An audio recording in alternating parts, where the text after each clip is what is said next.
Good evening, YouTube. You guys are now watching another segment of The Cali Effect, and today we're going to be talking about YCS Pittsburgh. I hope everyone that enjoyed their weekend at YCS Pittsburgh had an awesome time. As the Cali Effect going over there, not unless it's to go see a Steelers-Saints game. But most importantly, we're going to be talking about True Draco and its possible impact on the format. Now, as you guys have looked at the top 32 inside of YCS Pittsburgh, all of them were Zoodiac variants, but do not count pure Zoodiac completely out, mainly because it still has all of the concepts available to become a tier 1 deck on its own right.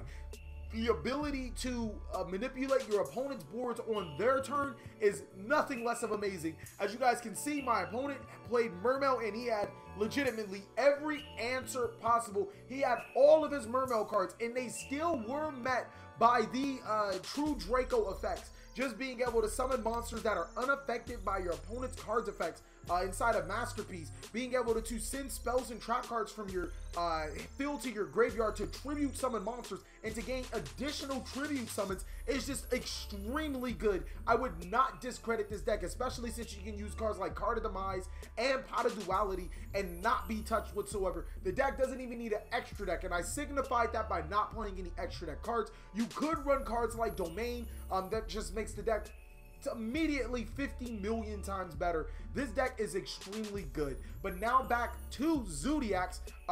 Unfortunately, all top 32 spots were a Zoodiac variant, whether it was Zoodiac Draco, whether it was pure Zoodiac, Kaiju Zoodiac. There was even one plant Zoodiac in there. But it seems as of right now, if you aren't playing Zoodiacs, you guys are in for a bumpy ride. Some really good strong counters with them would be Ghost Dash. If you know how to Ghost Dash the correct cards at the correct time, then you're really good. DD Crow is also an amazing card against them, because not only does he hit all of the builds against Zoodiac, you Crow the Nord and you're probably good. Also, cards like Ghost Ogre and Snow Rabbit still have a lot of popularity against the deck, because it still destroys not only your Draco, your Dragonic Diagram, but it also gets rid of a lot of Zoodiac pesky cards. So all three of those are extremely good cards against the deck, and the meta is tending to shape towards a one deck format where you have to play some sort of Zoodiac. Now, what I believe will be the best deck of the format will be coming up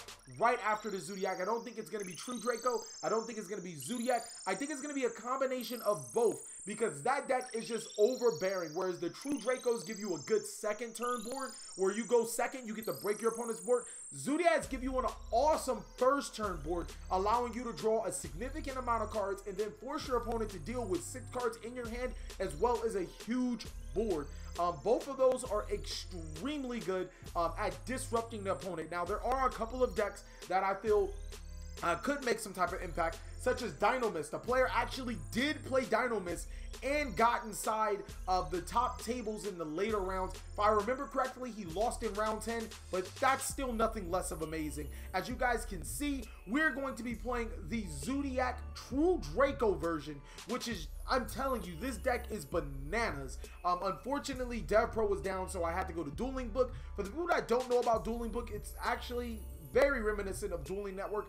I probably will start using it just because it has the option of links, it has the option of no links, it has the option of GOAT format. So for the people that don't know, duelingbook.com, link is down below in the description. But most importantly, back to the game, basically everything's to be pretty centralized around Elder Entity Norden. If you ask me, that's probably one of the more problem cards of the format as of right now, just because you can actually fusion summon with it or into it, special summon from Norden, and then you know, make the Luna Light combo, activate fusion substitute, bounce back the Norden into your extra deck, and then make another one. It basically says I can run as many Nordens as possible, and then being able to special summon as many times as possible.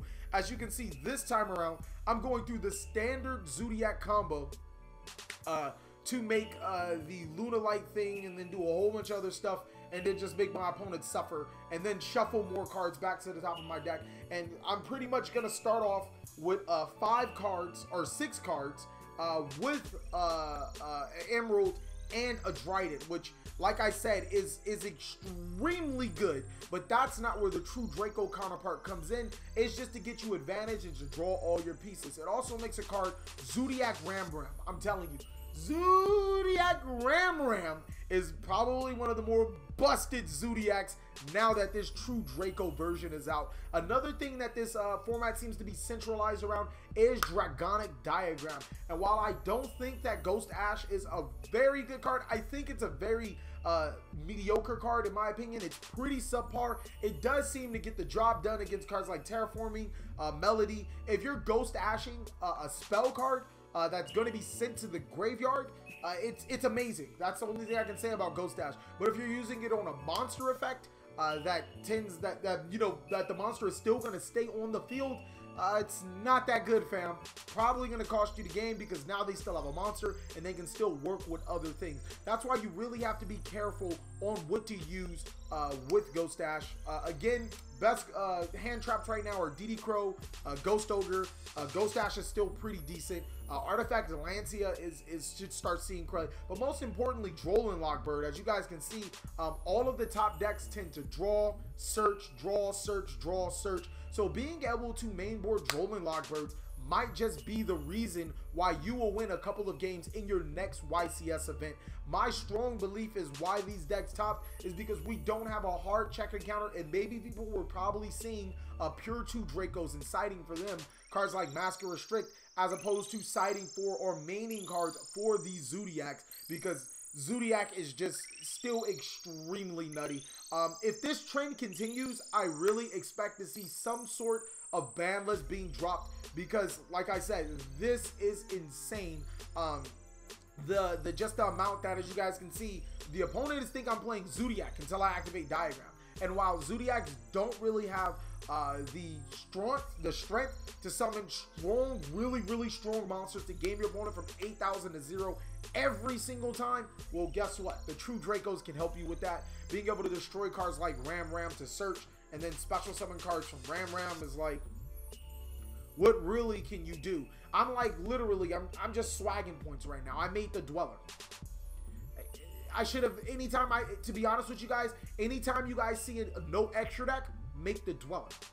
Dweller is an extremely good card this format as well, because not only does it stop the fusion substitute combos, it also stops everything in True Draco, and it stops the Dino, which surprisingly, 0 dinos, not even Zoodiac Dino, not even True King Zoodiac Dino made the top spot. So I'm extremely surprised to see that as well. Dino flame out extremely fast. A couple of more sleepers I can see into this format could possibly be Subterrors. If it can start to abuse the fact that some of those flip effect monsters are extremely dangerous, and it allows to play on your opponent's turn, they could be extremely good. Well, thank you guys so much for watching another segment of the TheCaliEffect. I hope you enjoyed our meta analysis. Basically, Zoodiac is going to be taking over unless somebody thinks of something real good or we main 18 million hand traps. Please like, comment, subscribe, but most of all, enjoy.